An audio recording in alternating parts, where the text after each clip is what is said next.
Welcome back to the Gospel Fantasy. Man, look, we got a lot of stuff to talk about. We're knee deep in the off season, which is normally when you see a lot of dynasty moves, but it's never too early to start getting ready for redraft. But we got a lot to talk about, news and notes. And then we're going to focus a little bit more on dynasty today, kind of looking at the running backs and wide receivers that are kind of getting to that age where we may start to see some decline, or we have already started to see some decline, and what we may want to do with those guys. Are they guys that we may want to go after because the decline and the value don't equal out, and what you would have to give up for them is well worth it? Or maybe you want to get out from under them a year too early versus a year too late, and there'll be no better time than the present as far as value that you can get in return. So we will look at both of those aspects. But remember, you can catch us on YouTube at the Gospel STP. Again, that's on YouTube at the Gospel STP. And if you haven't joined the Facebook group yet, shame on you. If this is your first time hearing us, then make sure you go ahead and do it right now, along with everyone else that hasn't done it just yet. But that's on Facebook, the Gospel Sports Truth Facebook group. Let's go right ahead and hop into it again. I'm your Jose, the Fantasy Football Fiend, and I have my guy, young Vander, the Fantasy Nostradamus. Holla at the congregation. Hey, what's going on out there? All right, so Aaron Rodgers to Pittsburgh is kind of heating up. Is this good, bad, indifferent? How are you viewing this situation as far as for A-Rod, as far as the wide receivers there, Pittsburgh in general? How are we feeling about this? Because it almost feels inevitable, but Aaron Rodgers just wants to, I guess, make sure that there's absolutely zero way that the Vikings are going to call his number before he makes the decision to go to Pittsburgh, is what it's feeling like. But how are you feeling about this situation? I mean, at this point, it just seems like this is his this is all that's left. I mean, Pittsburgh wasn't his first choice. I'm not even sure if it was his second choice. I think the Giants pretty much made their decisions on theirs. Minnesota came out and made their decisions, and Pittsburgh is the one still waiting around, holding the card, right? So I think it works out as far as signal callers that's left. Um, Again, I think they'll probably still go out the one in the draft. Yeah. Get a younger guy and just let A-Rod, I don't know if he's gonna really be much of a teacher, but the You young can guy, pick up a lot by watching, though.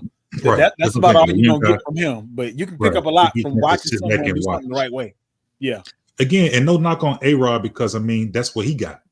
Mm-hmm. You gotta understand, like sometimes it's a learned behavior.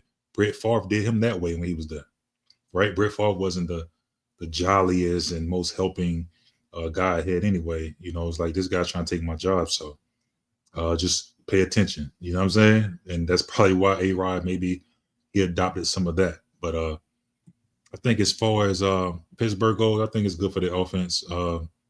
Again, they still have a horrible offensive coordinator. But if anybody can make a horrible offensive coordinator look decent, it'll be A-Rod for sure. So another guy that he is available, he isn't available. They're fine with keeping him. They may want to trade him. I don't know what Atlanta's about to do with Kirk Cousins, but as of right now, he's already indicated that he won't be at OTAs. It's looking like they're going to trade him at some point, but they're trying to put it out there as they have the leverage because they kind of want to keep him unless you can just offer them something that they can't say no to. That's really what it feels like they're trying to set up. But in all honesty, if Penix is your guy and you've truly moved on, you got to get that guy out of there. It's not going to be a healthy situation for any of the parties involved. I don't think that Kirk Cousins will be demonstrative in any way. He won't be a Aaron Rodgers or a Cam Newton type of situation where, hey, I want the job and I'm better than you won't have to worry about all of that. But it's known that plenty of teams would love to have him and he would love to go there. They're just trying to figure out what the compensation is going to look like. So I could see something happening with him, by or possibly even during the draft. If a certain team kind of doesn't get their guy based on someone else drafting them earlier than they thought they would, or whatever the case may be, then I can see someone making a move like that. But keep your eye out there. Are there any spots that make the most sense to you? To me, I mean, my personal Minnesota. Go back home.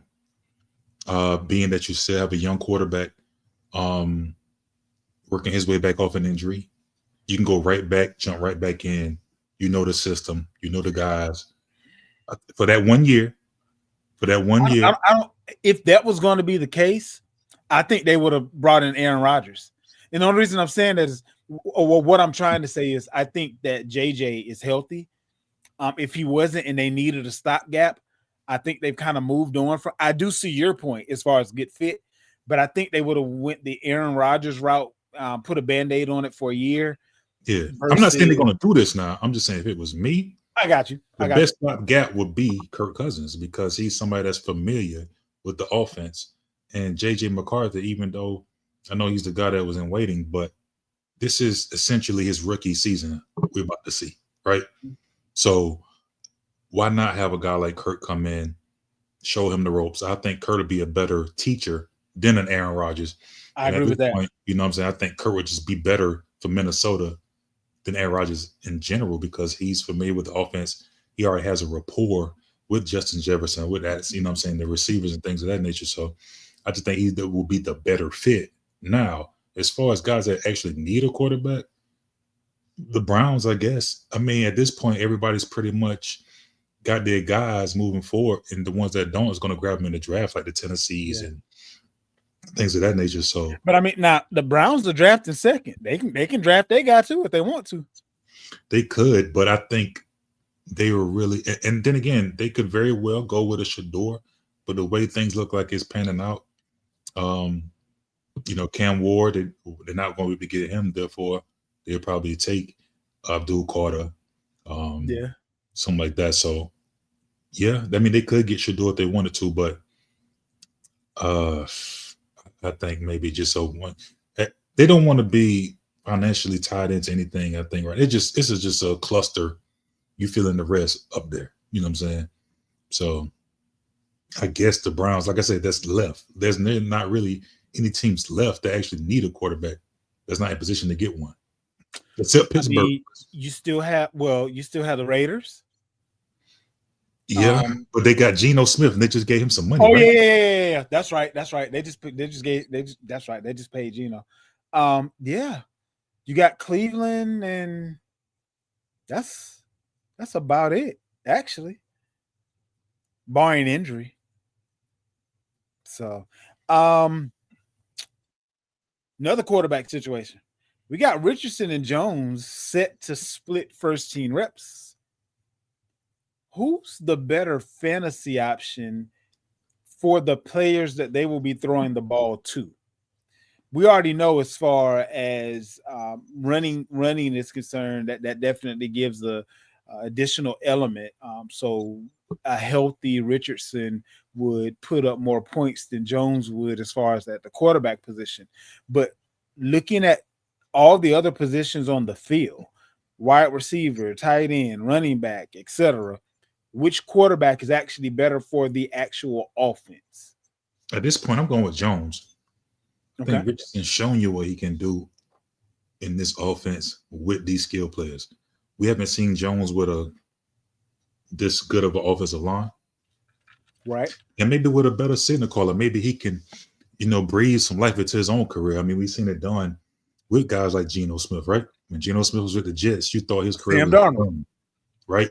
Sam Darnold with the Jets, you thought his career was done. He was these guys were turning into journeymen, right? Mm-hmm. Dalton, Geno, these guys were going from team to team being backups. And now they're starters again. Baker Mayfield again. Yeah. Went from a starter to a backup. And he's going to be a career backup. And then boom, find the right system, the right coaching, and maybe we could see the same thing in the Daniel Jones. And he probably would be one of my sleeper quarterbacks going to this season. I'm not saying I'm going to be a high on him as I was last year with Sam, but um, for me, I'm going to go with Jones because we don't know what he can be in his offense. I think we've seen enough of Richardson, and I just don't think it's there. Justin Fields has already been named the 2025 starter for the Jets. It's also been said that he's looking better now than he has looked in any of his previous stops, Mm. which is par for the course. He's a young man. He's learning more and more each year. He's had a few different stops to pick up a few different things. And now reuniting him with one of the better wide receivers that he's ever thrown the ball to, that he's comfortable with and that is comfortable with him, is Justin Fields maybe one of those guys that are going to be at the latter parts of drafts that is on that going to produce or going to outproduce by a long shot where it was he was drafted. And how are we feeling about his pieces within the Jets offense? I mean, I would say, hmm,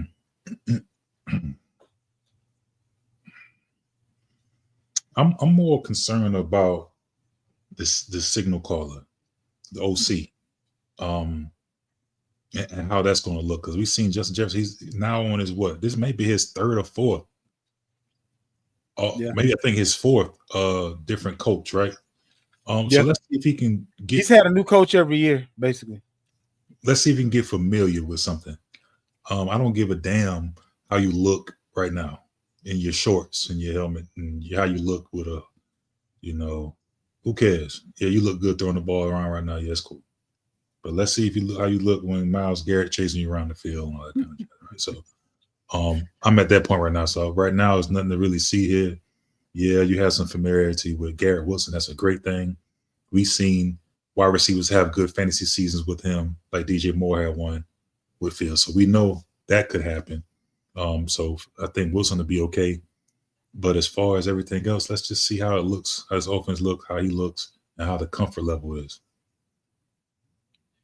Brandon Ayuk is still a 49er, and that means his $22.85 million roster bonus has hit, which also means that he won't be going anywhere, at least for this year, unless the 49ers just get a deal that they can't refuse based on draft compensation, because they're going to be stuck on the hook for the vast majority of his salary for this year.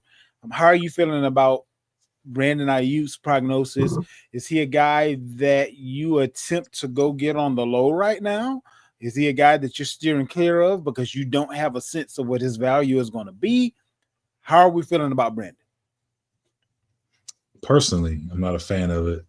Uh, I don't like the money's being paid. But I think as far as the dynasty and the fantasy level goes, um, I would play off the injury. I would play off of the possibility of being traded and see if I could go get him. I wouldn't pay a top premium price for him, but I think he is a guy that I'll feel comfortable going to get, being what he should be for this offense. He is the number one uno guy at this point, and maybe some of the guys' minds forgot about it due to the injury and not seeing him play without Debo for a full season, things like that. I would definitely play off of the IU owners' head right now when it comes to that. So, yeah, I'm okay with going to get him, but I'm not going to pay, something crazy for him. But yeah, I think I'm cool with someone going to get him for sure. And lastly, a little bit of running back news, not necessarily news per se, just a quote that I kind of wanted to get your gut instinct on. New Jets head coach Aaron Glenn said on Monday that Hall is one of the three running backs Mm-hmm. that the team wants to utilize as much as possible. Does that give you any cause for pause? Is this going to go from a solo act based on the last coaching regime and then switching over to a committee now? And maybe Hall doesn't have the same, well, maybe having less bites at the apple could possibly help a running back of his of his type, where he can still get those, bust out those big plays, but not get the wear and tear. But Mhm. does this scare you as far as Hall not getting that volume that we're used to him getting, or at least that's what the coach is kind of hinting at? Like, what's your gut instinct on this running back situation for the Jets? Definitely not the best of news. Now, can he be successful when sharing? Of course. I mean, we've seen it done. Glenn is coming from a system where they have more than one back, right? There's no bell Mhm. cow in Detroit. I think he's probably going to lean to that style of football where he's going to have a 1A, 1B. Uh, so it's kind of two things could be true. Yes, I'm concerned because he won't be the bell cow, but can he be still successful with sharing? Absolutely. He just got to make the best of whatever he's getting. So I think he's going to be, I think he's going to be fine, but it's still a little knock to him. Will fall a little bit because I see Brees more as a volume guy. Mhm. I think he's a guy that needs the carries, needs the touches in order to be successful. He's not like a Jameer Gibbs where you can just give him.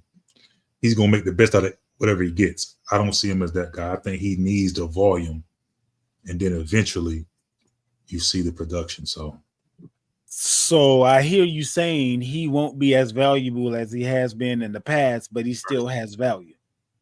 correct, because again, Montgomery would you see Montgomery as a valuable back in this league? Yeah, absolutely. Okay, and he's with Jameer. I think Jameer was like third this past season, something like that. Mhm. So yeah, I mean, we've seen two running backs be successful many times, and I think this is one of those situations where he's probably gonna get the first bite at the apple. But I will be aware of who they end up drafting. Mhm. Don't automatically think, guys, that Allen is your guy, right? Like, okay, let me get some Braden Allen stock because not necessarily because we've seen where when the OC came to Detroit, is it Johnson, the head coach of the Bears now, right? Mhm.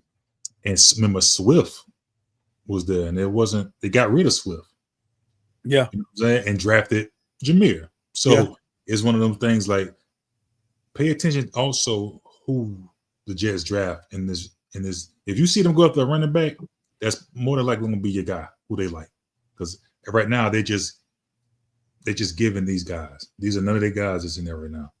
So I will be aware of that. Whoever they draft for as running back could possibly be the 1B guy, not actually Braden Allen. Because he don't have that he's not that lightning. You got two thunder guys. You see And what I'm and saying? that's what I was gonna say. They don't have, honestly. Hall can be your lightning guy. He He can be, but can not be. like Travion Henderson, if that makes sense, right? Like there's a little more lightning to, not saying Brees is not just some brawler. He's not fast or nothing like that, but that that little different kind of wiggle. I don't know. We'll see how that goes. But yeah, make sure you keep an eye on all of that good stuff, and we'll definitely, after the draft goes down, we'll give you a reassessment, if you will, of value based on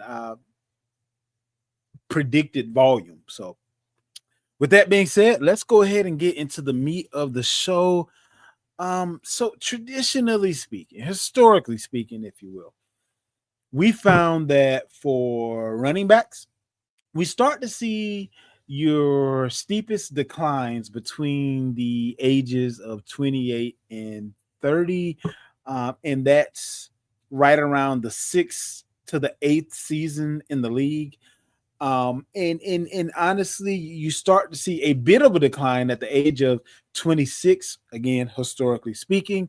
But the cliff for a lot of running backs has been somewhere at that age between 28 to 30.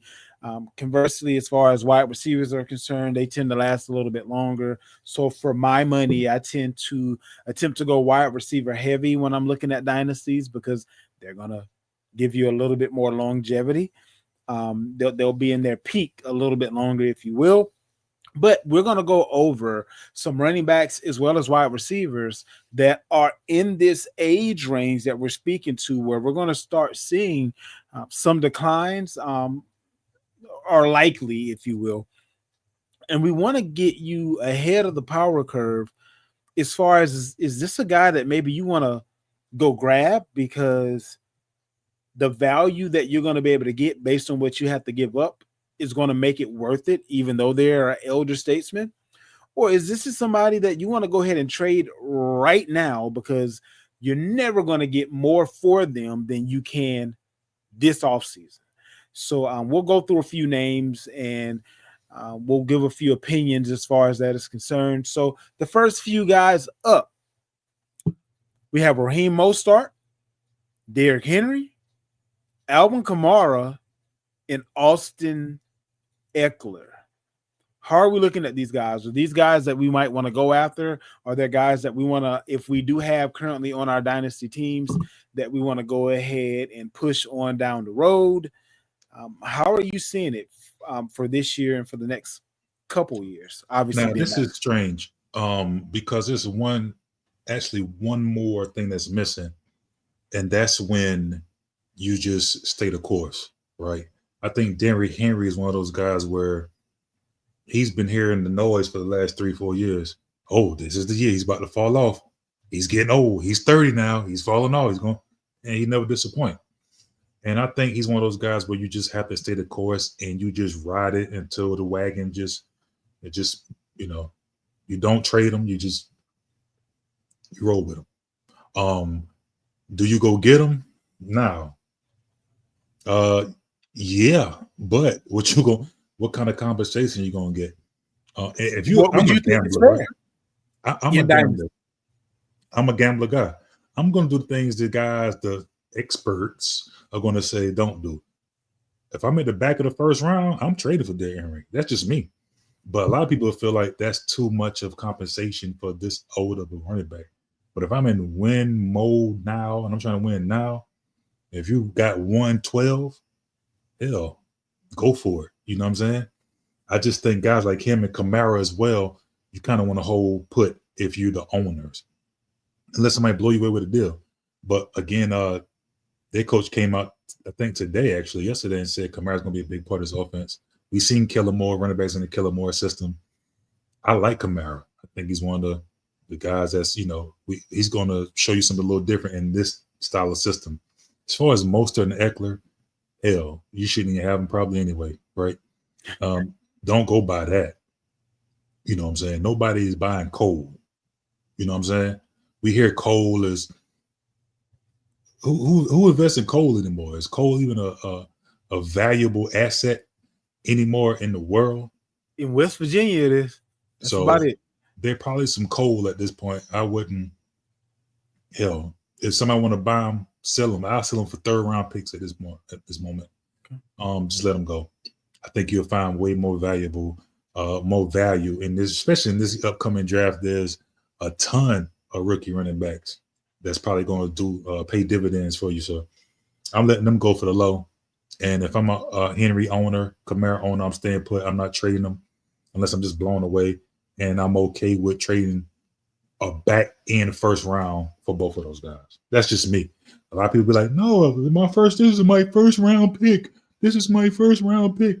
I don't care about me. I'm not picks is cool. If you're in the top end and you getting the Genties and the Cam Wards and the Brian Thomases and the Marvin Harrisons, and okay, cool. But when you at 112 and 2.5, it's not really a big a gap as you think.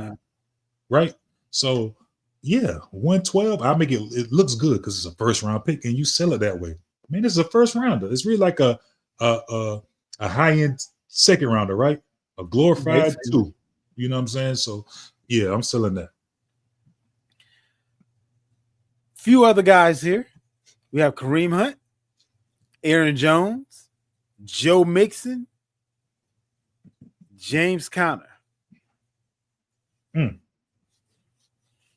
Let's start with Joe Mixon. I like Joe Mixon. I'm definitely trading for Joe Mixon.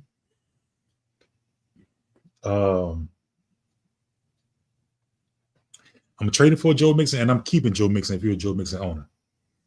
I think Connor, that thing is, you've been waiting for that thing to blow up in your face for a minute, and it just hasn't, right? Since Pittsburgh.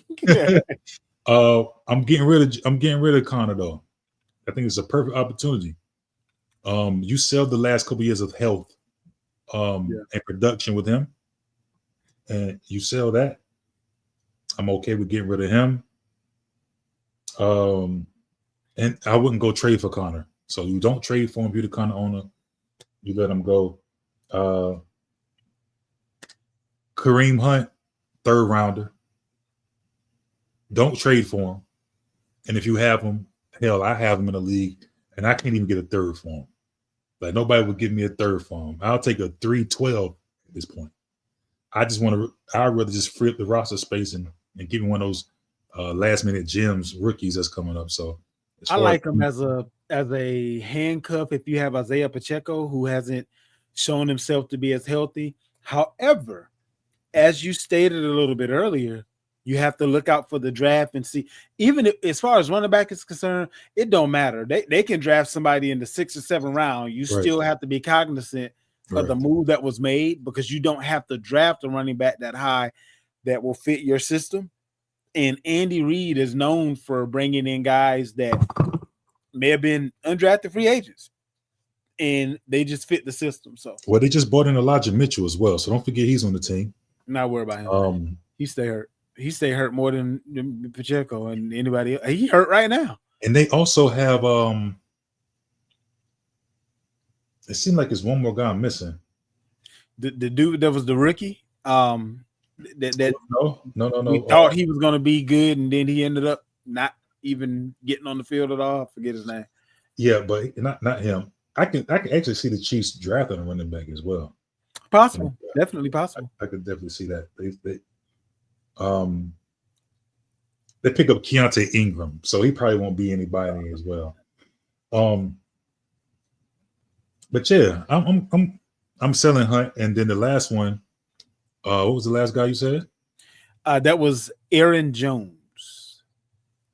I'm definitely selling Aaron Jones. I'm not. News just came out that Jordan Mason will be 1B. And 1B is short yardage and goal line. Yeah.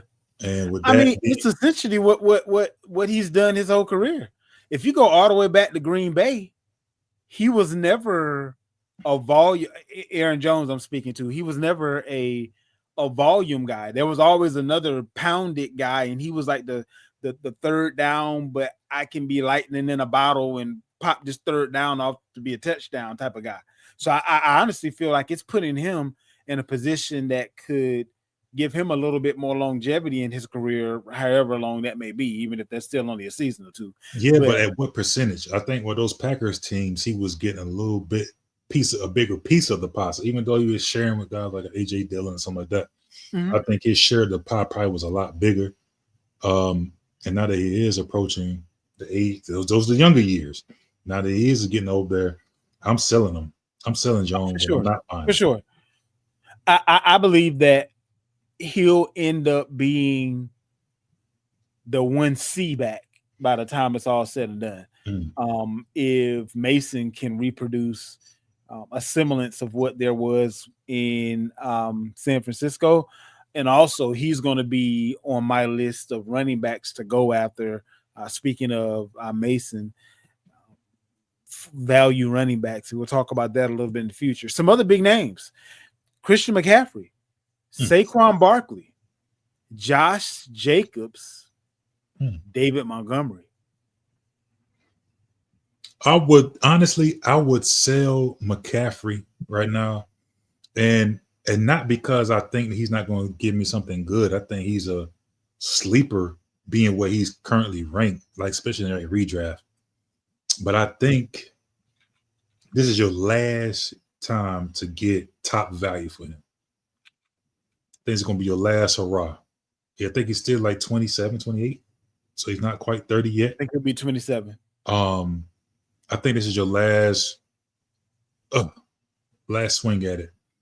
And I'm selling him. Nice with them first round picks if you can get them, or a collective of players. Um, I'm not necessarily going to buy him right now because I Okay. think that the McCaffrey owner still has him high as giraffe. You know what I'm saying? He's still that to them. So the McCaffrey owner is not going to let you get him for nothing. Right. So for that, I would not pay high dollar for him, but I will sell him if somebody come. Um, I think Jacobs, you got to stay in the fire with him at this point, coming off a good season. He's showing that he can catch the ball. That was one of the things that people want to see. He is the guy. He's pretty much a bell cow at this point. There's not many in the league, but he's the bell cow. Same for Saquon. You ride it right now, just ride it. You can't sell Saquon at this point. What you gonna sell him for? I mean, it had to be a king's ransom at this point. I mean, we seen him behind a premier offensive line, and you see what he can do. I mean, this dude ranking off 200-yard games like it ain't nothing. So no, you don't sell Saquon, and hell, don't go after him because what you gonna do? Trade your whole team? Because the Saquon owner, you will have to like the trade gonna look so crazy. The league gonna be upset at this point if you do. You know what I mean? It's gonna look that lopsided if you were to make the move. So no. And as far as that last guy, David Montgomery. Yeah, I'm selling that because this thing is about to explode. Jahmyr Gibbs, we've seen him. He's shown what he can do when he's the guy. If you go look at the year he had, and you take the numbers and you let him, the games that he was by himself, and you do that over a 17-game span, it's insane. He the number one running back, clearly. He one of them dudes, you know what I'm saying? And that thing is about to explode. David Montgomery, another banged up season. Yeah, I'm not going after him. Unless I get it for peanuts. If you're a team like you already kind of loaded and you just want to get that extra running back in there, I'm doing it, but I'm not going to buy him. And if you could sell him, I definitely sell him. Let's go ahead and move on over to the wide receivers. We have DeAndre Hopkins, Devonta Adams, Adam Thielen, and Mike Evans.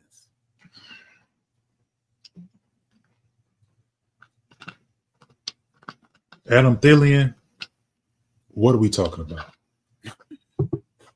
DeAndre Hopkins, what the hell are we talking about? These guys are nothing much but fill-ins, bye week and injury desperation plays at this point. I don't think they're gonna really bring much to the table. Thielen didn't play bad when given opportunity, but he's gonna get hurt.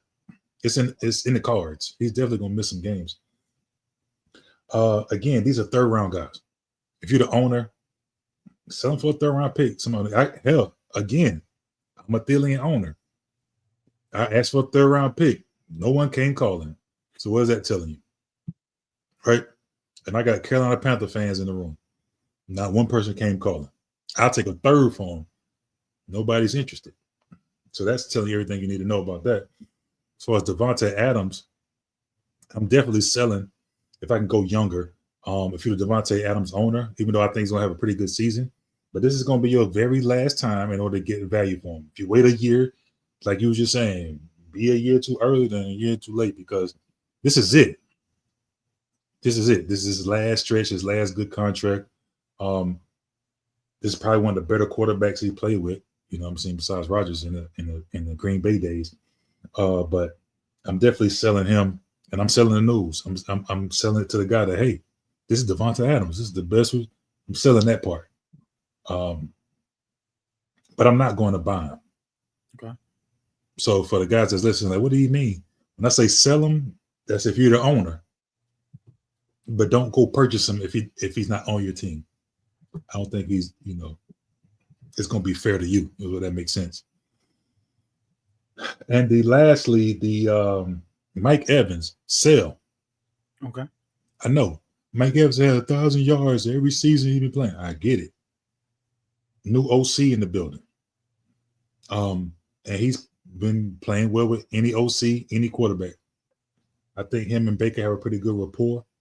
But again, this is last ditch moments. You're never going to get what you can get from him right now. So go ahead and be a year too early. Besides, you can say wait till he's not until he's DeAndre Hopkins, right? Because that day is coming. Remember, DeAndre used to be the guy.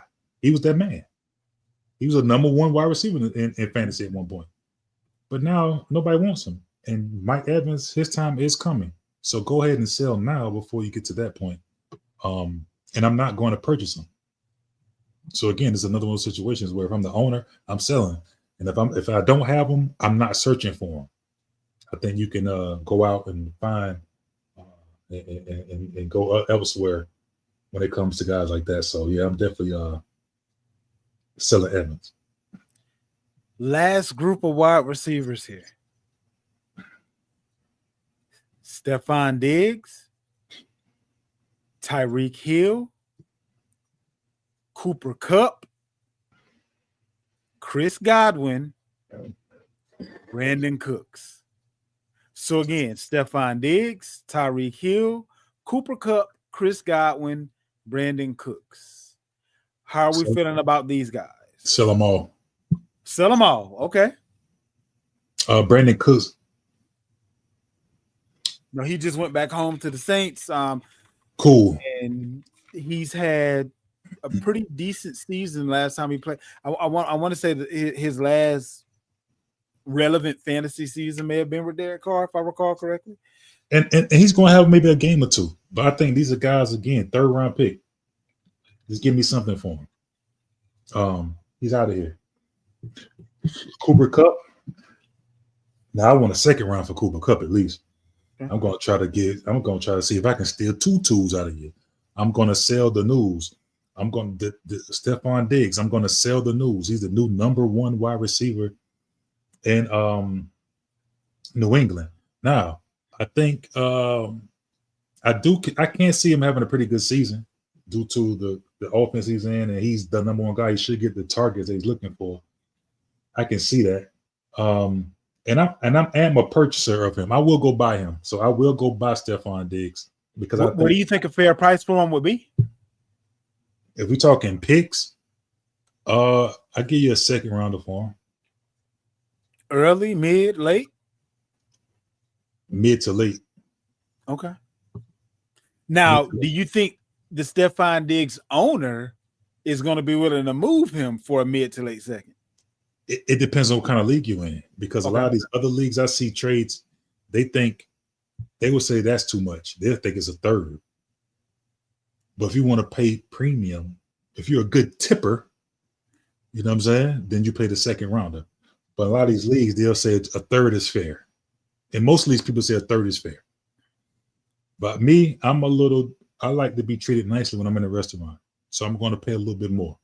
And I'll give you the second rounder for him. So he's a guy I will purchase for the second round pick. What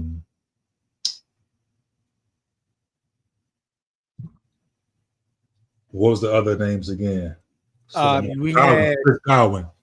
I'm selling Chris Godwin. Okay. I'm not a buy. I'm done. He's injured a couple times. New OC as well.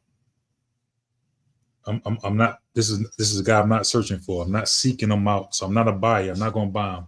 But if I'm on, I'll sell. Let me ask you this: What if the Chris Godwin owner feels the way that you do, and you can get him for a third? I'm selling the name, so I want a second. No, what I'm asking is, at what price does he become a value? If I'm the owner or if I'm the buyer? If you're the buyer. You do it for a third. Okay. Yeah, you do it for a third because a third might not be nothing. But if you're the owner, you want to try to get a second? Is that absolutely? Kind of okay. Absolutely. Fair enough. You the owner get a second. If you're a buyer, to get a third. So that's why there's always the back and forth discussions. This is what trading is about. One person want one thing and one person want the other. So this guy want a second. This guy want to give up a third. And that's is where the balance is. Now you may add a player. You may add Cooks or one of these Hopkins or whoever, you may add in a little piece to make somebody make it them feel like now was a fair deal. A third and D Hop. Or a third this year and a third next year. Yeah. Or 2/3. Right. So that's the pretty much the balance when it comes to that. And lastly, Tyreek Hill. yeah, I'm selling him. And it's not like I don't believe in Tyreek, but again, I hate to sound like a broken record. This is the very last time you're gonna get some that pristine. He's coming down right now. Right. Right. This was a guy that's top 5. He's down about 12 now. Right. So that means he's on, and 12 is usually the floor of wide receiver ones, correct? Yeah. Correct. He's right there right now. So this is your last chance to get possible wide receiver 1 compensation. And yeah, you go for that. Again, late 1. I'm not buying for a late 1, but I sell him for a late 1. I think Tyreek could still have a good season. He seemed like he's motivated. He say he want to come out and improve. So I'm cool with that. But again, if we're talking about dynasty leagues, this is your last time to really get a full fair value for him.